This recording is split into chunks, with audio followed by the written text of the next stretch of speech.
Desculpa, gente. Amargaste a deserção do amigo, de cujo afeto depositavas a maior esperança, e se estudares a ocorrência com plena isenção de ânimo, concluirás que o tempo te libertou de um laço impróprio que se transfiguraria, talvez, de futuro em pesado grilhão. Não te confies às aparências. Louva o céu azul que te imprime euforia, o pensamento, mas agradece também a nuvem que te garante a chuva passageira do pão.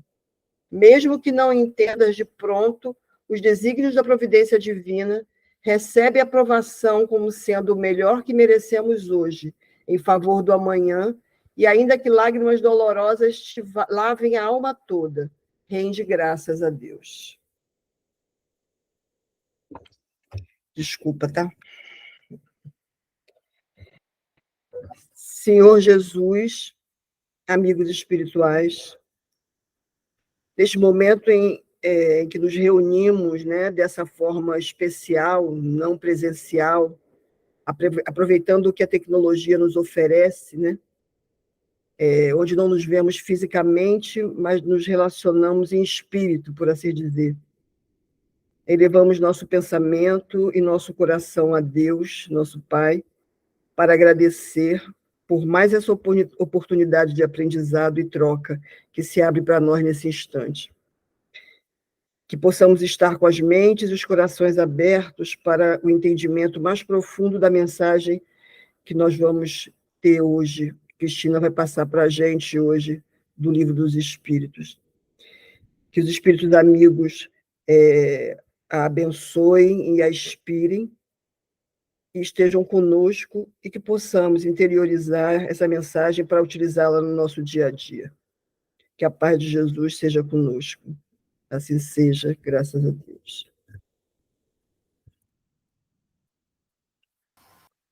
Gente, nós tivemos um problema aqui no início, então a gravação paralisou, eu coloquei para gravar novamente, agora está gravando. Eu não sei se o Ferdina entrou novamente, entrou. Porque na hora que ele pediu para começar a gravar, ele me fez a solicitação de derrubar o Ferdina. Então, foi por isso que eu fiz essa observação. Mas agora está gravando, e como eu coloquei, assim que a gente tenha resolvido as questões técnicas para fazer as postagens no YouTube, eu comunico lá no grupo, tá? Eu vou tentar, para facilitar assim, o estudo da gente, eu vou tentar colocar aqui o Livro dos Espíritos para a gente estudar.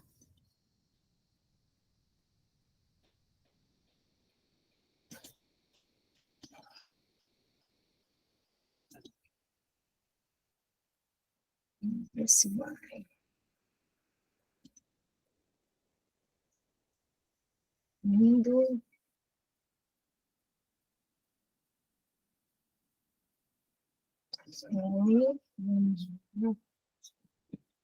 Ah, vocês estão enxergando, né? Ótimo. Então, ó, dando início, né, ao nosso estudo, nós vamos começar aqui com a introdução ao estudo da doutrina espírita. Vamos começar pelo item 1. Está todo mundo conseguindo enxergar bem o Livro dos Espíritos? Vocês estão me ouvindo, gente? Sim, estamos vendo. Sim, perfeitamente. Sim, é que os microfones estavam desligados.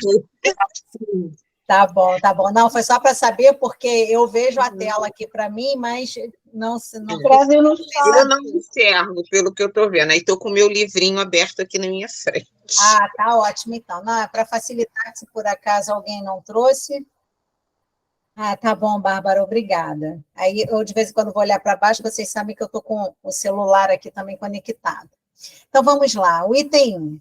Para se designarem coisas novas, são precisos termos novos. Só nessa primeira frase, a gente já pode entender que quando Kardec inicia toda essa codificação, ele já traz para a gente essa informação de que tudo aquilo que viria para nós seria novo, Por quê? Porque era uma comunicação que ele estava recebendo dos espíritos e ele estava colocando isso para a gente.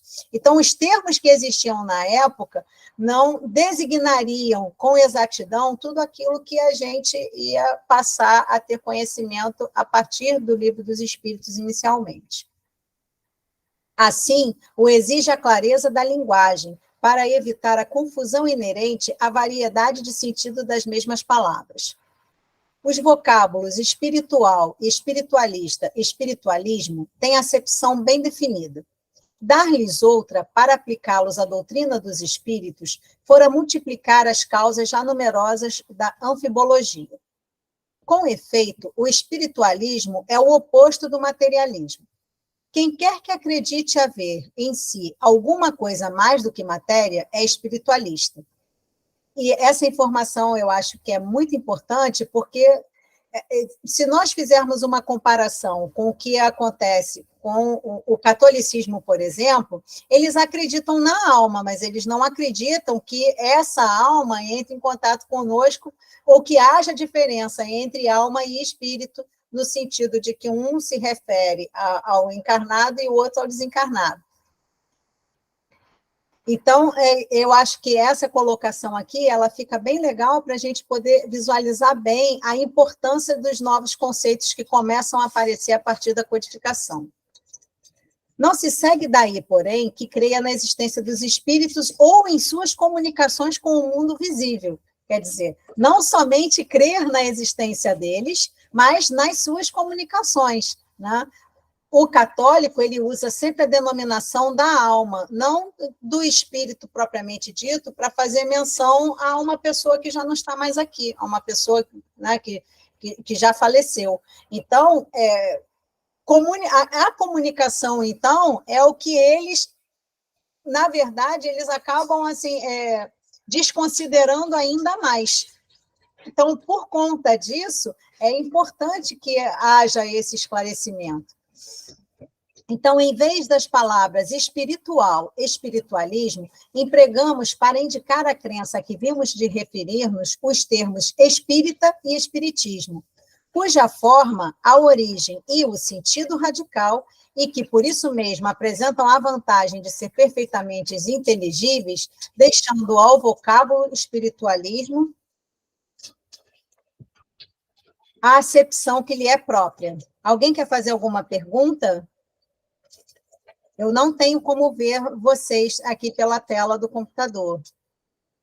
Então, vamos combinar assim, então. A gente termina esse primeiro item 1 e a gente faz uma pequena colocação, um pequeno, assim, coisas de perguntas e respostas, tá bom? Porque não é tão grande assim o que a gente vai estudar hoje, a gente deve ter um tempo.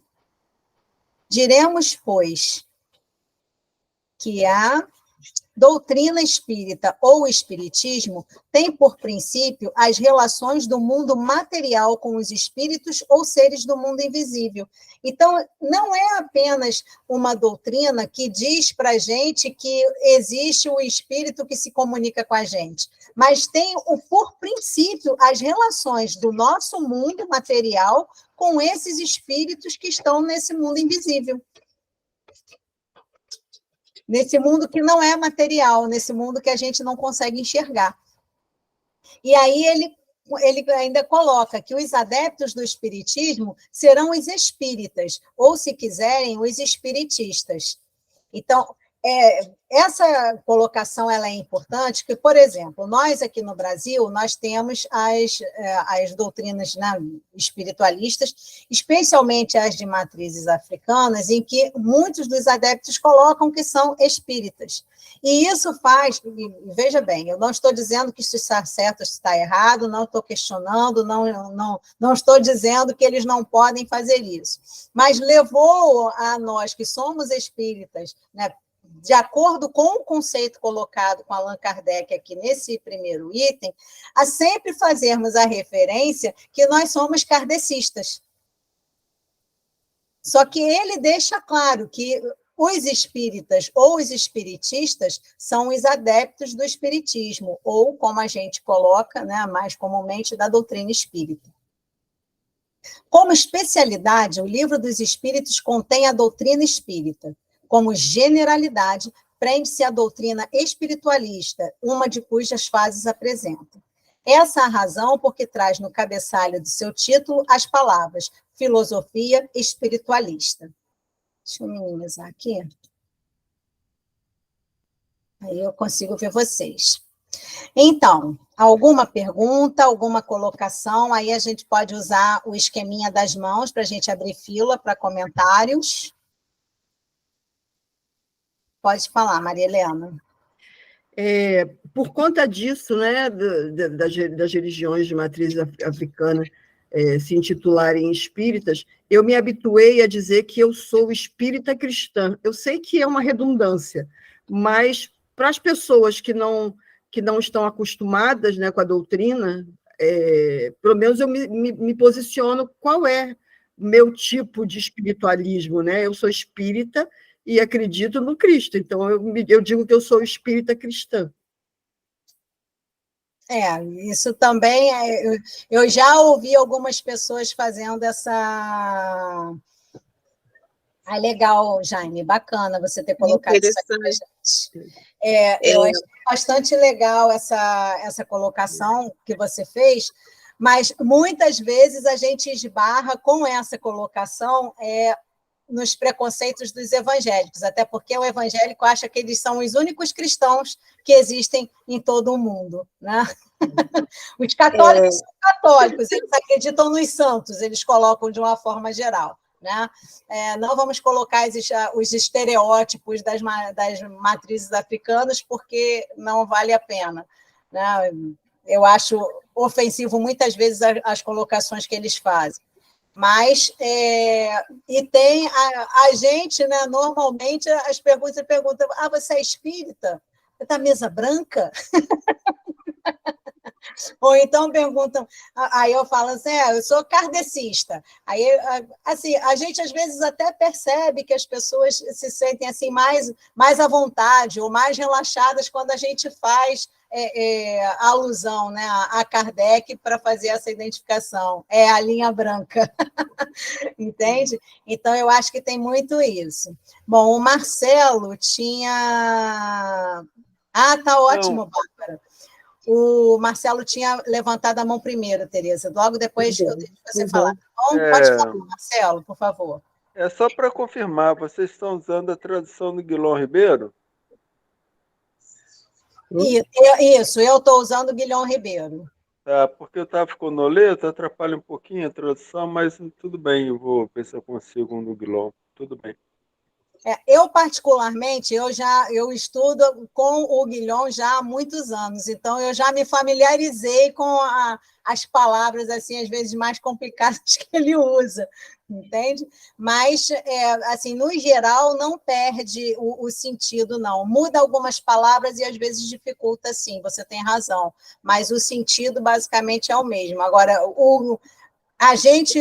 eu, pelo menos, eu uso os livros da FEB. O Pentateuco da FEB, para mim, eu acho que ele é mais... Assim, estou mais acostumada, entendeu? Então, acabo... tudo bem. Eu estou com o da FEB também, do Noleto, mas tudo bem. É o mais novo, né? Isso. Tá bom. Pode falar, Tereza.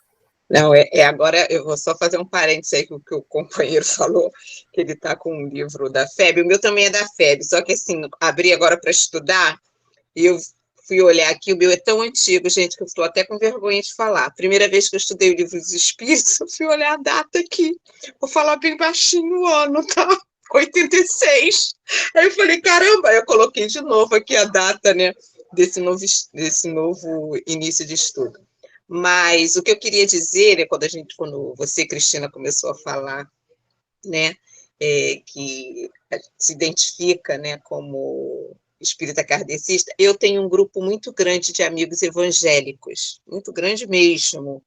E aí, assim, quando a gente começou a se relacionar, eles perguntavam para mim assim, a gente sempre mandava uma mensagem, você é cristã? Porque, assim, eu nunca me identifiquei, né, como evangélica ou como nenhuma outra religião, mas eles começaram a observar segundo eles, depois me falaram, né? Meu discurso, a minha forma de falar, a minha forma de pensar, e eles vieram me perguntar se eu era cristã.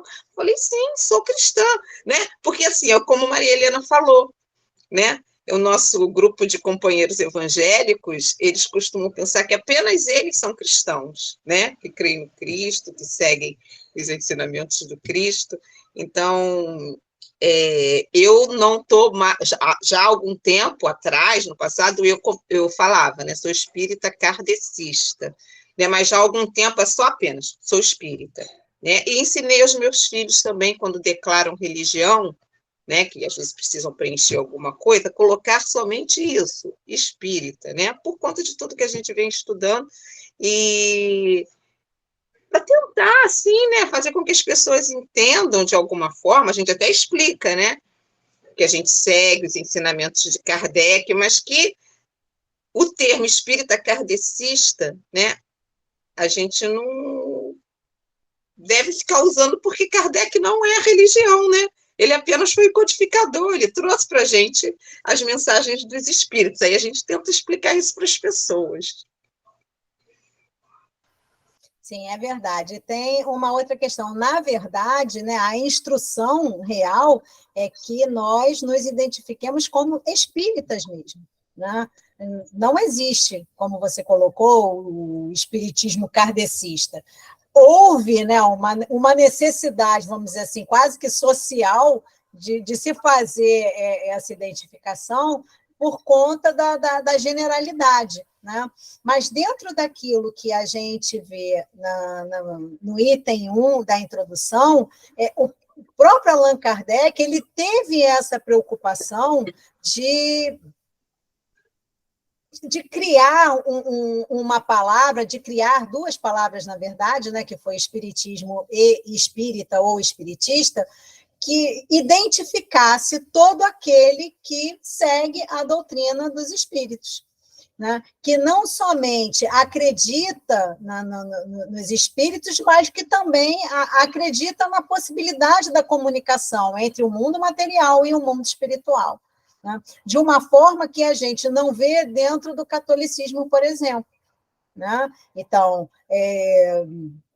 você morre e vai para o céu sentar ao lado de Deus Pai, ponto, né? Ou então você vai para o inferno, né? Ou então você não é nem tão bom nem maravilhoso para ir para um lugar e nem tão ruim para ir para outro. Aí você fica naquele intermediário que é o purgatório, que é uma visão que o católico tem ainda, né? Eu tenho alguns amigos católicos e eles acreditam realmente nisso ainda. E os evangélicos, eles até acreditam que, sim, você vai, né, para a eternidade e tal, não sei o quê, mas não tem essa possibilidade, né? Inclusive, eu conversando com uma amiga há uns meses atrás, ela fez uma pontuação a respeito do pai, ela é evangélica, e ela fez essa colocação. Ela falou assim, eu me sinto em aflição porque eu acho que o meu pai quer falar comigo e não consegue. E, a partir daí, eu conversei com ela algumas coisas e ela acabou entendendo, não desconsiderando a crença dela, mas ela acabou entendendo o ponto de vista do espírita com relação a isso. Que é uma visão também que não fica clara nas matrizes africanas, por exemplo, né? É uma outra forma de professar fé. Então, eu acho que essa necessidade, de fato, de se criar uma palavra que identificasse, que desse uma identidade a tudo aquilo que estava começando a ser passado para nós como conhecimento, em termos de perguntas e respostas, porque tudo o que a gente tem, de uma certa forma, já estava exposto para a gente através das religiões, mas não estava explicado. Então, nós daqui no Ocidente, os cristãos, de uma forma geral, tiveram acesso a algumas explicações que as religiões daquele tempo não davam para a gente e ainda não dão. Então, houve essa necessidade, né? E ele, com uma sensibilidade maravilhosa, né, teve, de fato, essa inspiração, essa instrução para trazer isso para todos nós dessa forma. Então, eu acho que ficou muito, muito, muito legal. Alguém quer fazer mais uma colocação a respeito do item 1?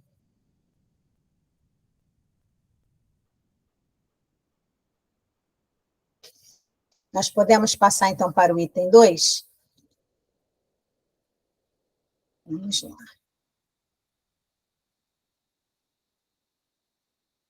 A outra palavra, acerca da qual importa igualmente que todos se entendam, por constituir um dos fechos de abóboda de toda a doutrina moral e ser objeto de inúmeras controvérsias, à míngua de uma acepção bem determinada. É a palavra alma. A divergência de opiniões sobre a natureza da alma provém da aplicação particular que cada um dá a esse termo. Uma língua perfeita, em que cada ideia fosse expressa por um termo próprio, evitaria muitas discussões. Segundo uns, a alma é o princípio da vida material orgânica. Não tem existência própria e se aniquila com a vida. É o materialismo puro. Neste sentido, e por comparação, diz-se de um instrumento rachado que nenhum som mais emite. Não tem alma. De conformidade com essa opinião, a alma seria efeito e não causa. Pensam outros que a alma é o princípio da inteligência, agente universal do qual cada ser absorve uma certa porção. Segundo esses, não haveria em todo o universo senão uma só alma a distribuir centelhas pelos diversos seres inteligentes durante a vida destes, voltando cada centelha, mortos os seres, à fonte comum, a se confundir com o todo, como os regatos e os rios voltam ao mar de onde saíram.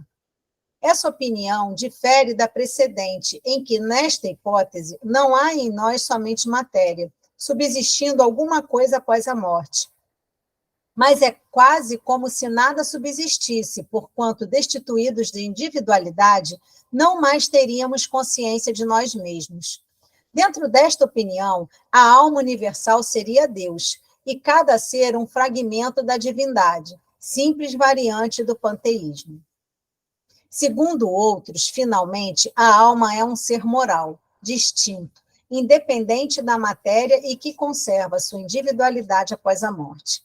Esta acepção é, sem contradita, a mais geral, porque debaixo de um nome ou de outro, a ideia desse ser que sobrevive ao corpo se encontra no estado de crença instintiva, não derivada de ensino entre todos os povos, qualquer que seja o grau de civilização de cada um. Essa doutrina, segundo a qual a alma é causa e não efeito, é a dos espiritualistas. Sem discutir o mérito de tais opiniões e considerando apenas o lado linguístico da questão, diremos que estas três aplicações do termo alma correspondem a três ideias distintas, que demandariam para serem expressas três vocábulos diferentes. Aquela palavra tem, pois, tríplice acepção, e cada um, do seu ponto de vista, pode, com razão, defini-la como o faz. O mal está em a língua dispor somente de uma palavra para exprimir três ideias. A fim de evitar todo equívoco, seria necessário restringir-se à acepção do termo alma a uma daquelas ideias. A escolha é indiferente. O que se faz mister é o entendimento entre todos, reduzindo-se o problema a uma simples questão de convenção. Julgamos mais lógico tomá-lo na sua acepção vulgar e, por isso, chamamos alma ao ser imaterial e individual que em nós sobrevive, que em nós reside e sobrevive ao corpo. Isso aqui eu achei bem legal.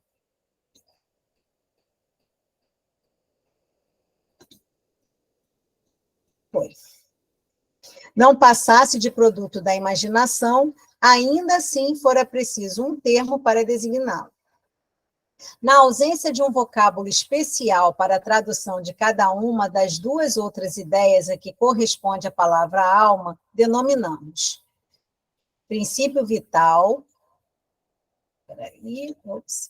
Princípio vital, o princípio da vida material e orgânica, qualquer que seja a fonte de onde promane, princípio esse comum a todos os seres vivos, desde as plantas até o homem. Pois que pode haver vida com exclusão da faculdade de pensar. O princípio vital é coisa distinta e independente. E aqui a gente marca de novo. A palavra vitalidade não daria a mesma ideia. Para uns, o princípio vital é uma propriedade da matéria, um efeito que se produz achando-se a matéria em dadas circunstâncias. Segundo outros, e esta é a ideia mais comum, ele reside em um fluido especial, universalmente espalhado e do qual cada um ser absorve e assimila uma parcela durante a vida, tal como os corpos inertes absorvem a luz. Esse seria, então, o fluido vital, que, na opinião de alguns, em nada difere do fluido elétrico animalizado, ao qual também se dão nomes de fluido magnético e fluido nervoso. Seja como for, um fato há que ninguém ousaria contestar, pois que resulta da observação, é que os seres orgânicos têm em si uma força íntima que determina o fenômeno da vida, enquanto essa força existe, que a vida material é comum a todos os seres orgânicos e independe de inteligência e do pensamento, que a inteligência e o pensamento são faculdades próprias de certas espécies orgânicas. Finalmente, que entre as espécies orgânicas dotadas de inteligência e de pensamento, há uma dotada também de senso moral especial que lhe dá incontestável superioridade sobre as outras, a espécie humana. Nós vamos voltar aos parágrafos anteriores, mas eu achei interessante a gente ler tudo para a gente realmente ir formando todos os conceitos no nosso raciocínio agora. Então, prosseguindo. Concebe-se que, com uma acepção múltipla, o termo alma não exclui o materialismo nem o panteísmo. O próprio espiritualismo pode entender a alma de acordo com uma ou outra das duas primeiras definições, sem prejuízo do ser imaterial distinto, a que então dará um nome qualquer. Assim, aquela palavra não representa uma opinião, é um proteu, que cada um ajeita a seu bel prazer. Daí tantas disputas intermináveis. É quase como se cada denominação religiosa quisesse ser proprietário do termo, né? É assim que eu consigo entender. Evitar-se-ia igualmente a confusão, embora usando-se do termo alma nos três casos, desde que se lhe acrescentasse um qualificativo especificando o ponto de vista em que se está colocado ou a aplicação que se faz da palavra. Esta teria, então, um caráter genérico, designando ao mesmo tempo o princípio da vida material, o da inteligência e do senso moral, que se distinguiriam mediante um atributo, como os gases, por exemplo, que se distinguem adiantando-se ao termo genérico as palavras hidrogênio, oxigênio ou azoto. Poder-se-ia, assim dizer, e talvez fosse o melhor, a alma vital, indicando o princípio da vida material, a alma intelectual, o princípio da inteligência, e a alma espírita, que é o da nossa individualidade após a morte. Como se vê, tudo isso não passa de uma questão de palavras, mas questão muito importante quando se trata de nos fazermos entendidos. De conformidade com essa maneira de falar, a alma vital seria comum a todos os seres orgânicos, plantas, animais e homens. A alma intelectual pertenceria aos animais e aos homens, e a alma espírita somente ao homem. Julgamos dever insistir nestas aplicações pela razão de que a doutrina espírita repousa naturalmente sobre a existência, em nós, de um ser independente da matéria que sobrevive ao corpo. A palavra alma, tendo que aparecer com frequência no curso desta obra, cumpria fixássemos bem o sentido que lhe atribuímos, a fim de evitarmos qualquer engano. Passemos agora ao objeto principal desta instrução preliminar, que nós estudaremos na próxima quinzena. Então, vamos voltar aqui, no início do item 2. O que eu acho interessante, e eu achei importante a gente ler esse item 2 inteiro, que é para a gente realmente se posicionar diante da necessidade que Allan Kardec teve de fazer trazer essas informações para a gente. Porque até hoje a gente faz menção a um objeto que não funciona direito como se ele não tivesse alma. Se o sapato ele está torto, ele tem algum defeito, é a alma do sapato que tem problema. Quem nunca, né, teve essa coisa? Hoje em dia a gente não tem muito hábito de consertar sapato no sapateiro, né? Mas muitas vezes eu levei alguns sapatos para consertar e o sapateiro disse para mim que não tinha conserto porque o problema estava na alma do sapato. Então, às vezes, a gente tem os termos, e hoje se estuda muito a questão das almas nos animais, a questão das próprias plantas, porque existem, né, algumas questões que envolvem os veganos com os carnívoros com relação a essas questões de alimentação. Então, existe toda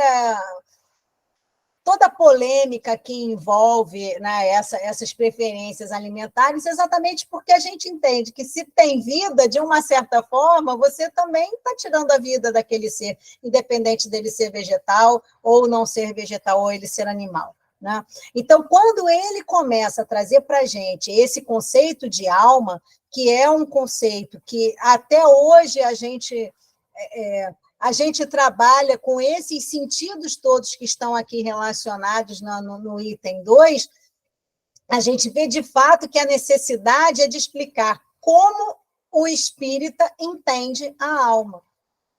E mais à frente, quando a gente estudar isso de uma forma mais detalhada, a gente vai poder visualizar toda essa necessidade, né, que ele teve de explicar para a gente, né, nesse item 2, o porquê de dar assim, um conceito mais embasado para aquilo que é a alma dentro da doutrina espírita.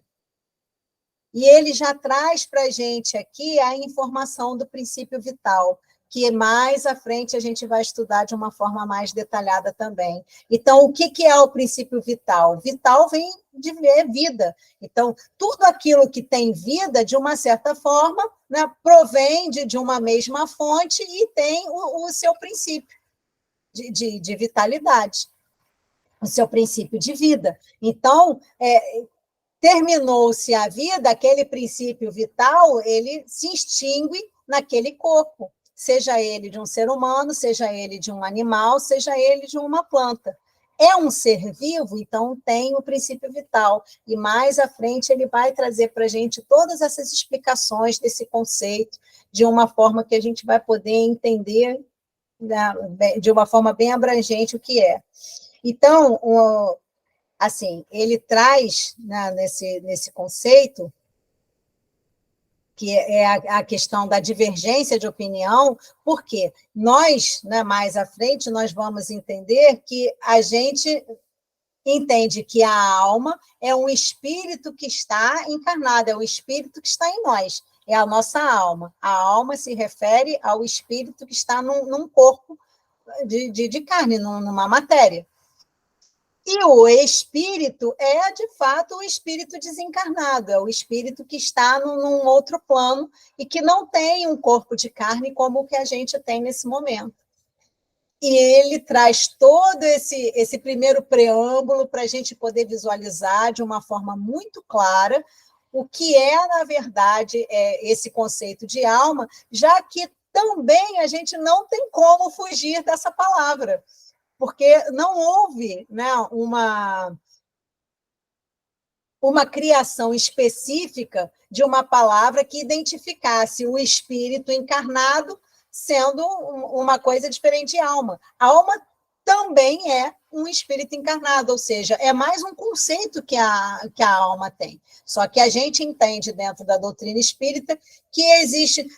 Não é uma diferença, né? Mas existe essa separação do conceito dessa alma, que quando ela está encarnada, ela é alma, e quando ela está desencarnada, ela é espírito. Então, alguém quer fazer algum comentário? Esse aqui é bom, esse aqui dá para a gente estudar bastante.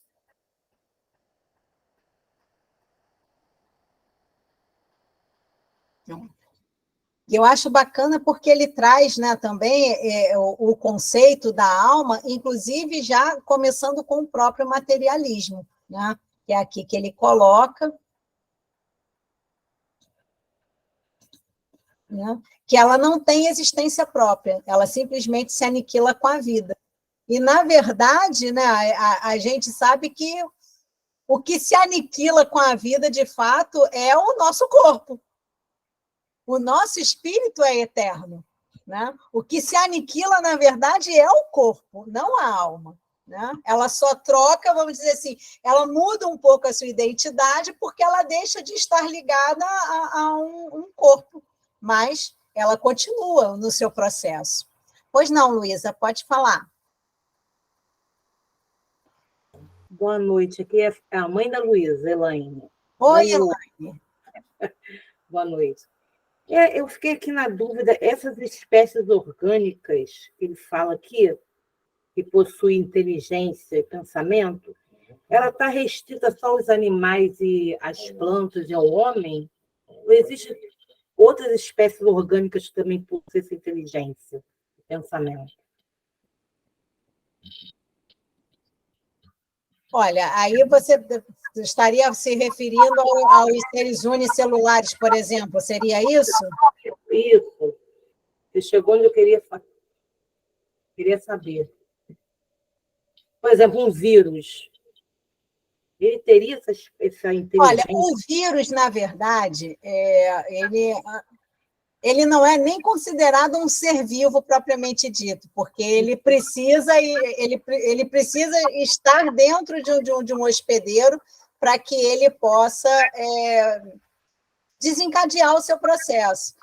O vírus ele fica inerte se ele não estiver dentro de um hospedeiro e ele não encontre um ambiente favorável para que ele comece a duplicar, enfim.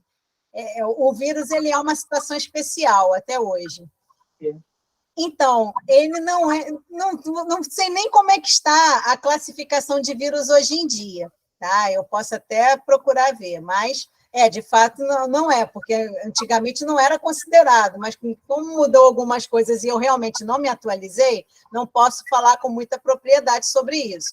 Mas, do que eu me lembro, o vírus ele só adquire vida, e aí não é inteligência, porque ele vai duplicando, é questão de DNA e tal, quando ele está dentro de um hospedeiro. E aí ele vai... Quando ocorreu aquela pandemia, né, do coronavírus, você escutava muito assim, esse vírus tem inteligência, esse vírus é inteligente. Na verdade, ele não tem inteligência, ele tem uma capacidade de mutação, né, por conta de influência genética, de influência de ser vivo, respira, excreta e se reproduz. Entendi.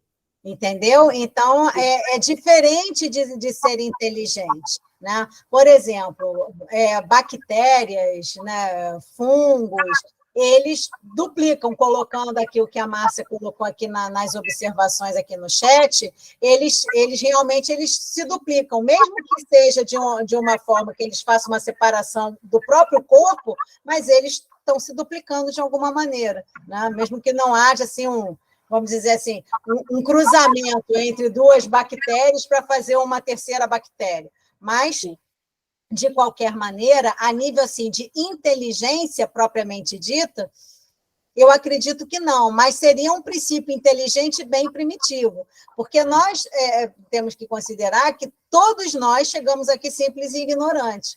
Né? E com o passar do tempo, bem lá na frente, quando a gente chegar nessa parte do Livro dos Espíritos, a gente vai estudar muito sobre essa questão da evolução das espécies, né? Mas do ponto de vista espiritual. Então, em tese, todo mundo passa por uma experiência, né? Começando bem simples e ignorante até alcançar uma condição que seja a condição hominal, que é a condição que nós temos hoje.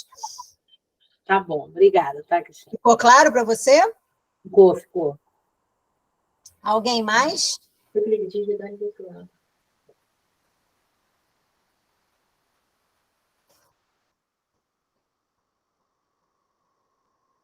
Então, aqui também, quando ele coloca no terceiro parágrafo, né, que a alma é um ser moral, distinto, que independente da matéria e que conserva a sua individualidade após a morte. Aí, essa, de uma certa forma, ela fica mais próxima daquilo que a gente acredita, porque já é mais ligada às questões espiritualistas, né?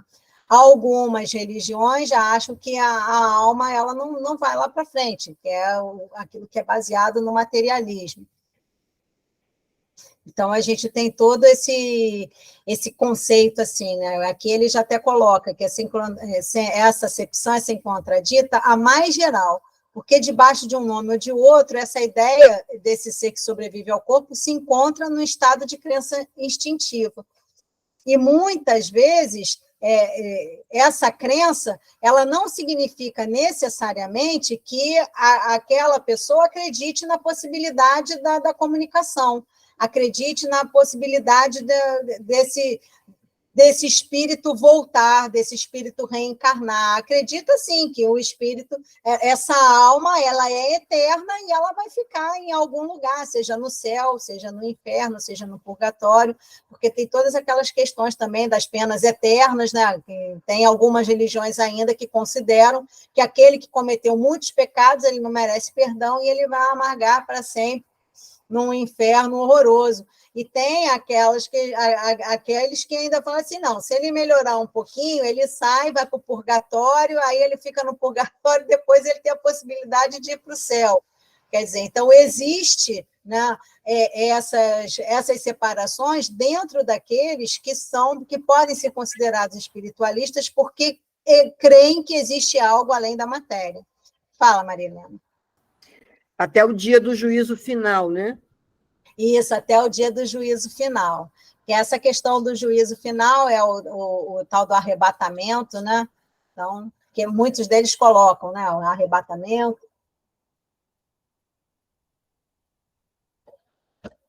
Então, temos todas essas questões acerca, né, do nome da palavra alma. Mais abaixo aqui.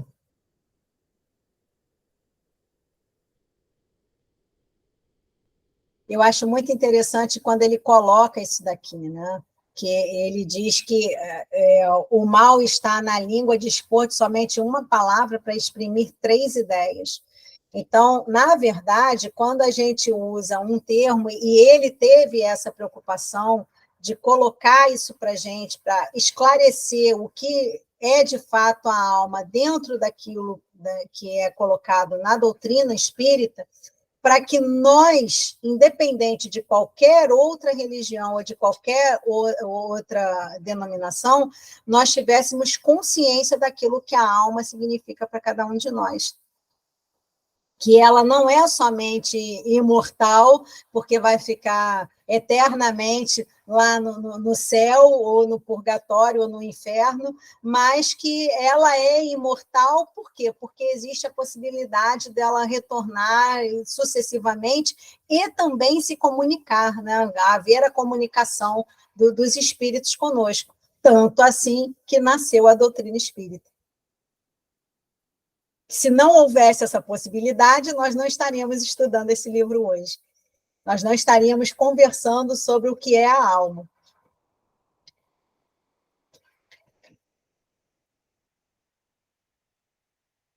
E eu acho também muito interessante quando ele coloca, né, quando ele faz a colocação do princípio vital. Deixa eu ver aqui para cá.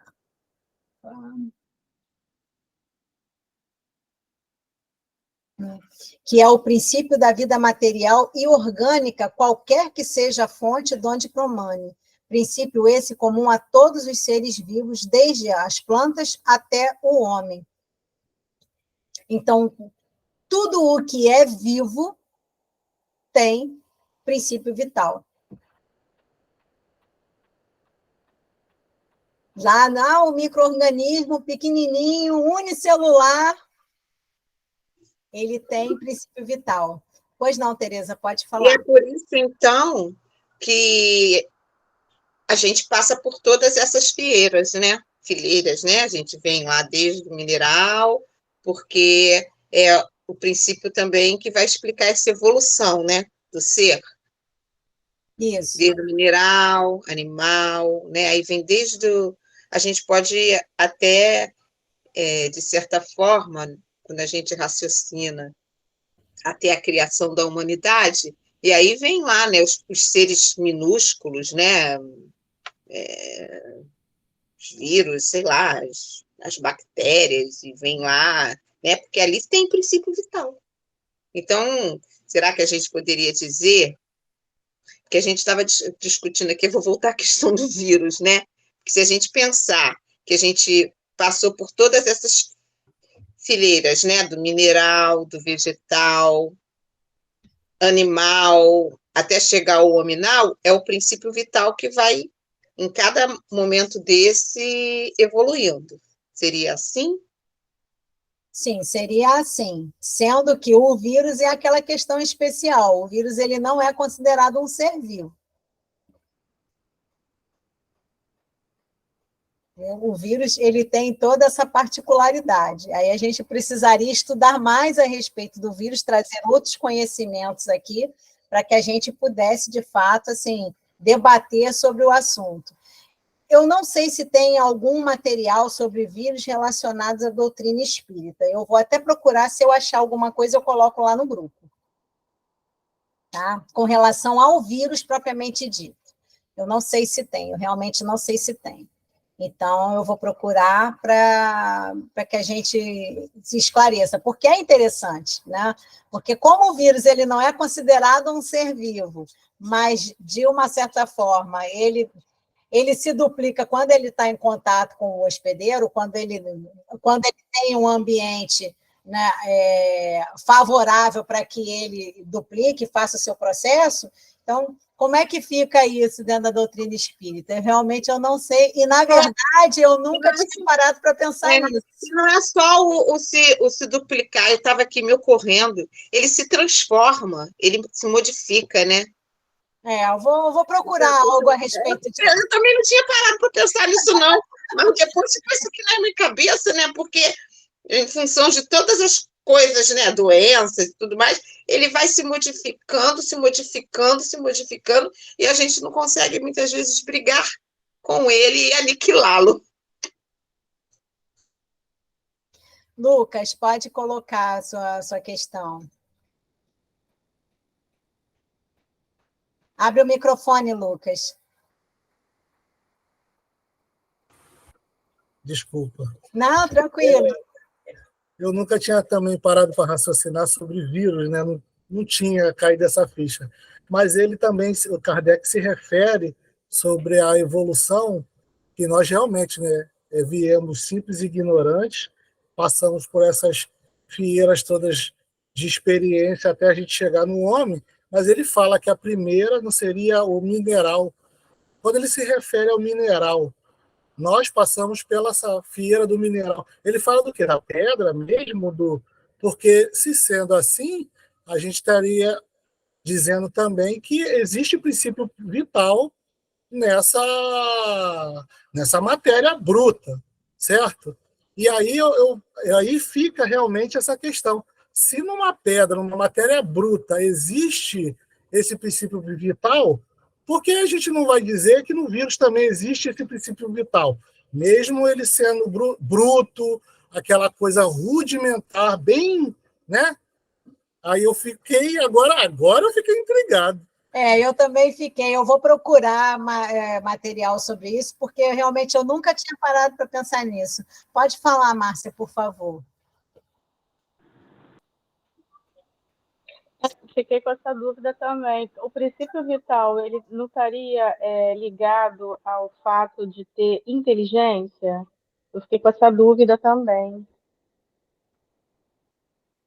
Eu também fiquei com dúvida com relação a isso. Você tinha feito essa pergunta e eu fiquei com isso aqui na cabeça, porque, na verdade, né, a gente entende o princípio vital como a questão da vida mesmo. O princípio inteligente, eu acho que ele está mais associado à questão do raciocínio, da moral, mas eu vou ver também direitinho qual é essa diferença, coloco lá no grupo. Eu também entendo dessa forma. E pensando assim, então, realmente, o princípio vital, ele está em tudo. Sim, Sim. não, Até o porque princípio quando a vital, ele gente está em passa tudo. quando a gente passa pelo o reino mineral, que é o primeiro de todos, a gente começa como átomo. Isso. Né? Eu até acompanho um outro grupo que eles fazem um estudo que nós viemos do átomo e estamos em direção ao Para arcanjo. arcanjo. Isso. É Do isso aí. átomo ao Então, arcanjo. assim, o princípio vital está desde o átomo, então tudo tem É. princípio vital. A Sim, diferença é o princípio inteligente. isso, exatamente. Então, quando no início Eu de vou, tudo, eu quando vou a gente é pegar todos átomo, esses mineral, conceitos. plantinha, a gente tem princípio vital, a gente só não tem o princípio da inteligência, a gente ainda não é espírito. Isso. Isso. Acredito eu que a gente entendi. vai encontrar isso na Gênese, né? Provavelmente. Eu Mas eu até, vou assim, procurar eu direitinho e eu lembro, coloco lá o material para gente. eu estou lendo Entre o Céu e a Terra, estou no capítulo, acho que 29, e eles têm uma explicação para quando sobre a encarnação e a desencarnação, e como a gente sublima elementos moleculares, condensa e sublima. É bem difícil de ler, Entre o céu mas e acho a que tem terra. a ver com isso. Entre o Céu e a Terra, capítulo 29. Ah, vou procurar esse Dá livro uma também. lidinha lá, que eu acho que dá para Maria Helena, incluir faz só algumas um favor coisas. para mim, anota essas coisas para mim, e a gente depois eu coloco lá, por favor. O nível está alto da discussão, viu, Luciana? Estudar é tudo de bom. Valéria, pode falar, por favor. Abre o seu microfone. Abre o microfone, amor.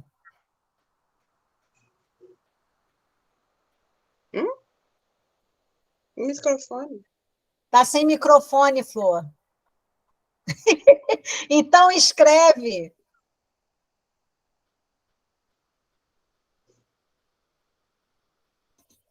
Eu não estou entendendo, gente, o que ela está tentando colocar. Escreve no chat.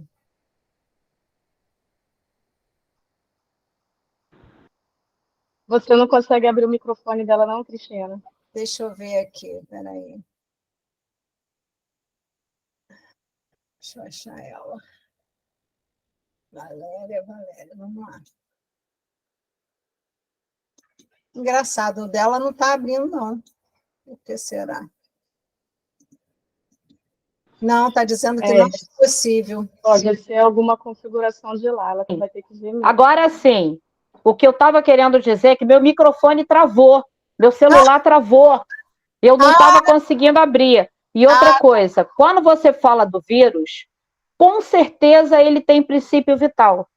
Sim. Porque se ele tem vida, ele sendo ou não, tendo que ter um hospedeiro, tendo que ter algo a mais para se multiplicar, ele tem vida. Se ele tem vida, ele tem princípio vital. Eu não tenho dúvida disso.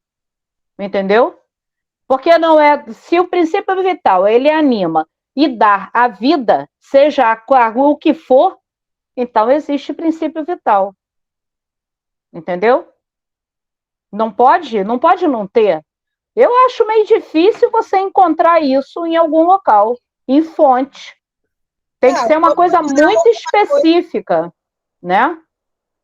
Mais para a parte científica, Cristina. Exatamente, porque essa questão esbarra exatamente na observação que a Márcia colocou aqui agora. Para a biologia, o vírus ele não é um ser vivo. Então, como é que fica assim, na verdade, né? Ele seria, vamos dizer assim, né, de uma forma, em tese, ele seria um ser inanimado que ele só adquire vida quando ele está dentro do hospedeiro e tem um ambiente favorável para que ele possa iniciar os seus processos de duplicação. Porque aí que é tudo baseado em DNA ou RNA. O vírus ele é assim. Não, sim. Mas eu acho que dentro da doutrina espírita Jaime, eu acho que a gente está com esse problema aqui de vírus. Eu acho que tem. Inteligência. Porque inteligência ele não tem. Ele não tem. Inteligência Não tem inteligência. Ele tem, vamos supor, talvez um instinto bem rudimentar, né? Uma coisa muito rudimentar. Mas ele tem vida. Vida ele tem. Se ele tem vida, ele tem que ter princípio vital. Sim, mas aí é que tá. Ele tem vida só em condições especiais. Se ele não tiver em condições especiais, ele não tem. É essa Sim. questão que a gente está tentando colocar aqui dentro da doutrina. É isso que eu vou procurar para ver se a gente acha alguma coisa. Pode ser. Vamos ver. Tá bem, tá ok. Mas vamos lá, Lucas, faça a sua colocação. Lucas, o microfone. Eu desligo um e acho que eu desliguei o outro. Vocês me desculpem de novo. Nada, tranquilo. Então, assim, até hoje, eu entendi que a gente parte sempre do simples para o complexo. Então, Sim. quando a gente é criado, a gente não é criado com um princípio inteligente. A gente fomos criados dessa forma simples. Para depois, conforme a gente for passando por várias experiências, a gente passa a certo ponto para o princípio inteligente, para a forma inteligente. Mas a princípio, não. A princípio, a gente, quando estamos na questão ainda do mineral, né, que a menina até colocou, a Márcia colocou, do átomo, né, os primeiros, a gente é só o princípio vital, a gente ainda não tem a inteligência, ou seja, é tudo uma cadeia, né? Assim, até hoje eu entendi. Aí, se a gente está fazendo confusão aqui, depois eu vou até começar a ler de novo, porque até então eu acredito nisso. Não, mas o raciocínio está certo, é que a gente acabou entrando no vírus, e o vírus, como ele é um ponto de interrogação até na própria biologia, porque a biologia não considera o vírus um ser vivo, né? Então, aí a gente acabou entrando nessa questão, porque enquanto ele não está no hospedeiro e ele não encontra o ambiente favorável para ele fazer os seus processos, ele é um ser inanimado. Não, mas aí você... Então tá, eu vou colocar uma questão para você. Vamos lá. Alguns médicos acreditam que o ser humano, né, a esposa tem lá o bebezinho, né? Na hora da fecundação, ali não existe vida. Alguns médicos acreditam nisso e dizem que até, acho que a partir do quarto ou do quinto mês, é que existe ali Nós espíritas, pelo menos uma boa parte dos espíritas, dizem que não. Que a partir do momento que houve a fecundação, já existe um ser, um espírito ali vinculado. E ali ele está vinculado e ali ele vai caminhar junto, tal. Ou seja, existe vida, na verdade. Então, aí a gente tem dois conceitos distintos aí. Então, não, mas aí eu vou chegar nesse ponto e falar contigo. A biologia diz que o vírus não tem vida. Alguns médicos, com a ciência, diz que aquela fecundação ali, a princípio, não tem vida, só a partir de um certo ponto. E o que a gente acredita? Entende? Então, eu estou levando assim por esse ponto princípio. Sim, então vamos lá. Aí eu sugiro que você leia A Reencarnação de Sigismundo. Se não me engano, está no Mensageiros. Não, sim, eu já li esse. Tá? Então, o que acontece? Existem duas etapas distintas nessa questão. Tá? Quando você está no processo de fecundação, que você tem o masculino com o feminino, você começa a ter um processo ali de duplicação. Se você tem um processo de duplicação, você tem vida ali, porque se aquilo não tivesse vida, não estava duplicando. Tá? Então, naquele momento, naquele processo, que as células começam... Acho que o princípio vital é um fator que precede a vida propriamente dita. É interessante. É uma cadeia. Isso. Então, quer dizer, ali você tem um processo de vida. Aquela transformação celular vai começar a gerar um corpo. A partir de um determinado momento daquelas duplicações, é quando a alma, de fato, ela é colocada naquele corpo. A gente consegue visualizar isso direitinho na reencarnação do Sigismundo.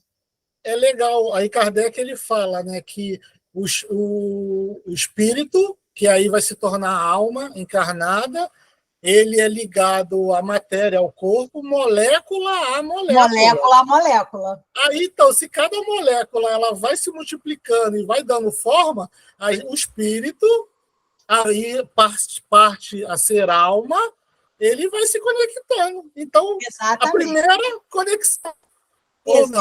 Assim, é uma coisa que a gente vai estudar melhor lá na frente, mas na reencarnação de Sigismundo, a gente consegue ver todo esse processo direitinho, né? Porque aí começa na diminuição do perispírito do Sigismundo, tal, até chegar no momento em que o Sigismundo ele será ligado àquele embrião que está em formação no corpo da mãe dele. Não é no mesmo momento. Né?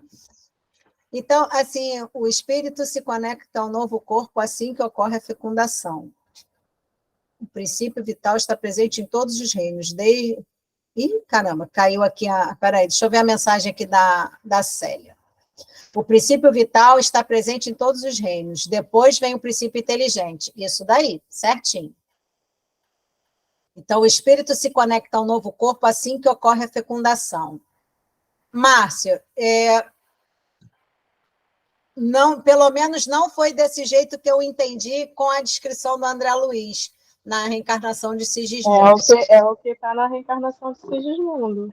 Na verdade, ele se conecta ao espírito da mãe antes, eles se enlaçam, depois o Alexandre guia o espermatozoide até o óvulo, aí ocorre a fecundação, e ele já está enlaçado com o espírito da mãe. E aí, durante a gestação, é que ele vai se conectando ao corpo que vai sendo formado.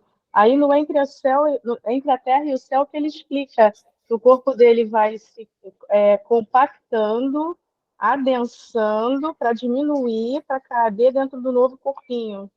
Eu não me lembro. Tem uns elementos que sublimam. Aí tem uns elementos que sublimam. Isso já é no entre a Terra e o Céu. O entre a Terra e o Céu eu já li, não lembro mais. Ele diz que funcionam como alimento para toda energia que está ali envolvida para a criação daquela nova vida, da reencarnação. É complicado, então. Eu vou buscar, eu vou pegar esse livro, porque o entendimento que eu tenho, o entendimento que eu tenho é que, na verdade, começa todo aquele processo, o espírito de Sigismundo já está próximo da mãe, sim, mas não é automaticamente no início da fecundação, não. Tanto que eles passam mais horas com o espírito próximo dele.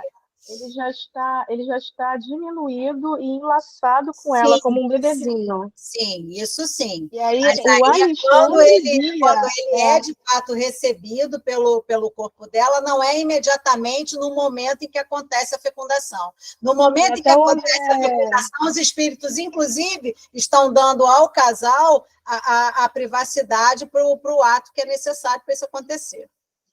Não, mas a fecundação não é o ato sexual. Leva um tempo até o espermatozoide chegar lá. Então, eles mostram que o Alexandre escolhe. O André Luiz até fala, não é aleatório como os médicos pensam. Não é o mais rápido, não é isso e aquilo. O Alexandre escolhe qual que ele vai guiar até lá. Sim, mas isso daí, com certeza. A gente acha que é o mais inteligente, o mais esperto, mas às vezes não é, não. Isso é o que a biologia acha. Até o André Luiz comenta, ele como médico fica surpreso em ver que não é bem assim. Entendeu? Então, assim, e aqui mais à frente, nesse mesmo capítulo, né, do princípio vital, ele ainda coloca, né, segundo outros, e esta é a ideia mais comum, né, ele reside em um fluido especial, universalmente espalhado, e do qual cada ser absorve e assimila uma parcela durante a vida. Então, quer dizer, a gente tem aqui já tem a informação, né, do fluido vital, do princípio vital, e mais à frente a gente vai estudar isso de uma forma melhor.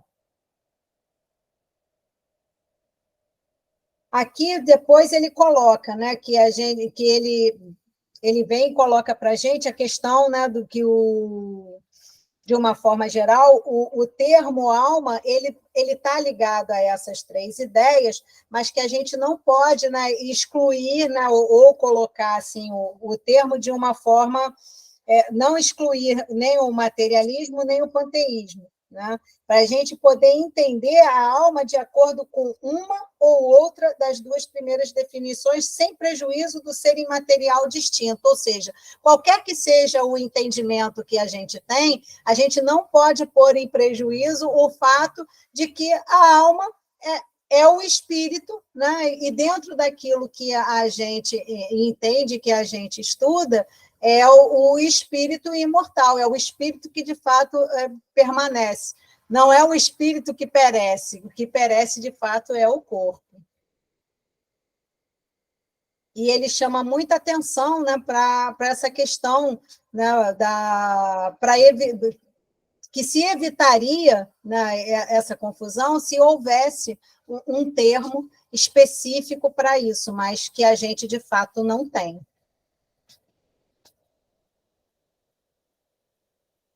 E aqui ele ainda coloca mais à frente, ó, poder-se-ia, assim dizer, e talvez fosse o melhor, a alma vital, que aí indicava o princípio da vida material, a alma intelectual, que é o princípio da inteligência, e a alma espírita, que é o da nossa individualidade após a morte. Quer dizer, seria assim, ficaria melhor se a gente pudesse, né, falar sempre dessa forma, mas que como não acabaria não sendo usual, e de fato não é, porque a gente não usa isso, a gente acaba fazendo essa analogia direta à questão da alma sendo o espírito encarnado. É a maneira mais fácil que a gente entende. Alguém quer colocar mais alguma coisa?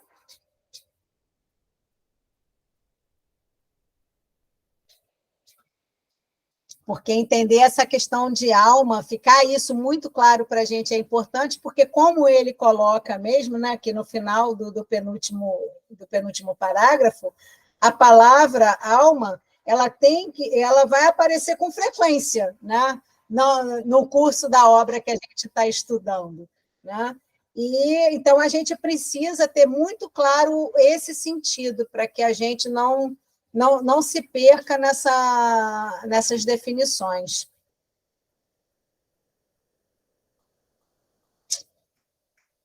Algo mais? Deixa eu ver aqui para cá.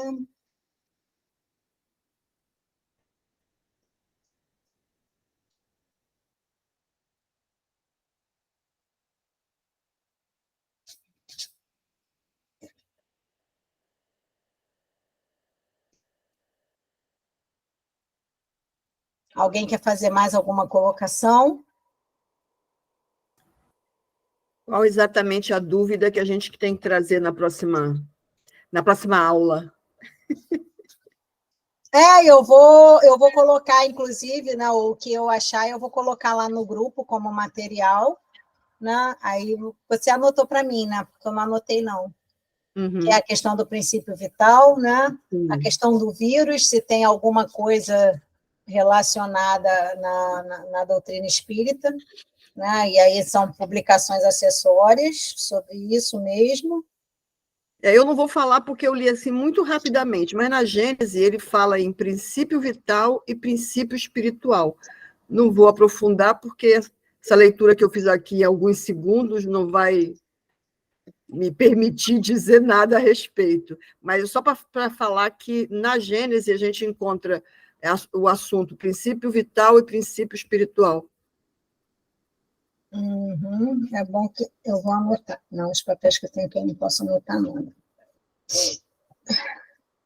Não, mas aí fica legal isso. Então, só para a gente fechar, princípio vital, né, para a gente trazer mais esclarecimentos, apesar de que a gente vai ver isso mais à frente, princípio inteligente e a questão do vírus. É só isso, gente, que eu preciso botar lá no grupo depois, conforme a gente for achando. E se eu já li algumas coisas da Gênese, Márcia, por incrível que pareça, até hoje, eu nunca li a Gênese toda, nunca estudei a Gênese toda.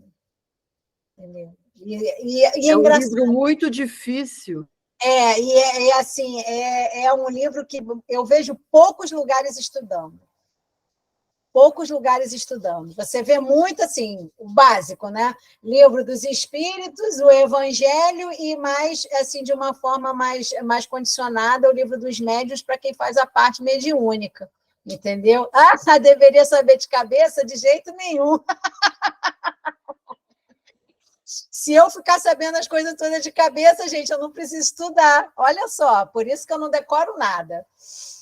E, assim, eu nunca vou dizer para vocês que eu sei tudo, porque eu não sei. Agora que eu estou lendo os Espíritos... eu já estudei. Livro dos Espíritos eu já estudei já algumas vezes já. Né? Evangelho é que a gente faz muito mais coisa, então o Evangelho a gente já, assim... já está mais familiarizado. Não significa que não apareça reflexões novas a cada vez que a gente estude, porque sempre aparece. Mas você vê, hoje a gente aqui, nesse debate aqui, a gente falou de vírus, a gente falou de princípio vital de vírus, olha só, né? Todo essa questão que está diretamente associada à biologia, e como, por recomendação do nosso codificador, a gente tem sempre considerar a ciência, então é por isso também que eu vou buscar essa questão do princípio vital com relação ao vírus, como é que isso funciona, né? Uma vez que a gente já debateu essa questão da vida do vírus, como é que funciona. Então, eu acho isso sempre legal, mas a Gênese eu nunca li ela toda. Eu já procurei e já fiz muitos trabalhos em cima de algumas coisas, alguns capítulos da Gênese, mas eu nunca li ela toda. Entendeu? Então, é por isso que é muito importante a gente ter em mente que não, né, considerando aquilo que Emmanuel colocou para a gente, né, que a gente trouxe na nossa apresentação, não interessa a nossa faixa etária, nem o tanto de conhecimento que a gente pensa que tem. A gente tem que estudar sempre, porque sempre vai aparecer alguma coisa nova para a gente aprender, entendeu? E aqui, ó, todo mundo aqui tá no mesmo barco. A importância da gente fazer um estudo em grupo. Pô, você já é estagiária, pô, tu tá bem na fita versa. Eu sou fiotinha ainda. Então, assim, isso é que é importante, entendeu? É que a gente troca. Porque, na verdade, a gente dinamiza o estudo, mas a gente está sempre em constante aprendizado. Entendeu? Não tem isso da gente saber mais ou saber menos. Todo mundo tem alguma coisa para colocar e para pontuar para a gente. Entendeu? É isso. Então, ficamos combinados assim. Ninguém quer mesmo fazer mais nenhuma pergunta? Nós ainda temos 10 minutinhos, fazer mais alguma colocação, mais uma observação. Lembrando que qualquer dúvida que vocês tenham, né, durante essa semana ou até a próxima semana, em relação ao estudo de hoje, vocês mandem a pergunta no privado para mim ou para Maria Helena, tá? Que depois a gente vai colocar a pergunta e a resposta no grupo. Não vamos identificar o autor da pergunta, independente do fato de... Porque não existe nível bom ou ruim de pergunta, gente. Dúvida é dúvida e a gente está aqui para estudar, entendeu? Então, é isso que é importante a gente ter em mente. Todos nós estamos aqui para estudar. E aí vocês coloquem isso e que a gente vai buscar as respostas, né, as fontes, na medida do possível, e colocar lá no grupo, tá bom? Algo mais, então? Podemos encerrar por hoje? Mas daqui a 15 dias tem mais, Lucas. Daqui a 15 dias tem mais para a gente estudar. Alguém gostaria de fazer a prece final? Aquele momento de silêncio, gente. Oh, meu Deus! Todo mundo cascudão aí, mas ninguém quer fazer a prece final. Luciana, você está aí, Luciana? Você podia fazer a prece final para a gente.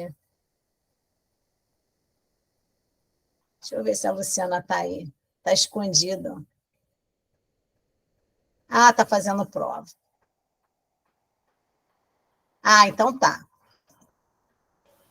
Então a Luciana vai fazer a prece para a gente. Deu sorte que hoje eu não estava de pijama. Opa! Hoje eu não estou de pijama, estava aqui trabalhando, montando prova. Então vamos lá, deixa eu até botar o outro fone aqui do ouvido, estava só escutando aqui de um lado. Então vamos agradecer aos mentores espirituais da Casa de Pedro II e Teresa Cristina por estar nos proporcionando esse momento que podemos estar estudando e aprendendo essa doutrina que tanto nos conforta os corações. Que todos aqui possam ser abençoados, receber as vibrações do nosso Pai maior que é Deus, e que daqui a 15 dias possamos estar juntos novamente nessa atividade tão prazerosa que é estudar a codificação. Obrigada, Jesus, por essa oportunidade. Fiquem com Deus, Senhor. Graças a Deus. Graças a Deus.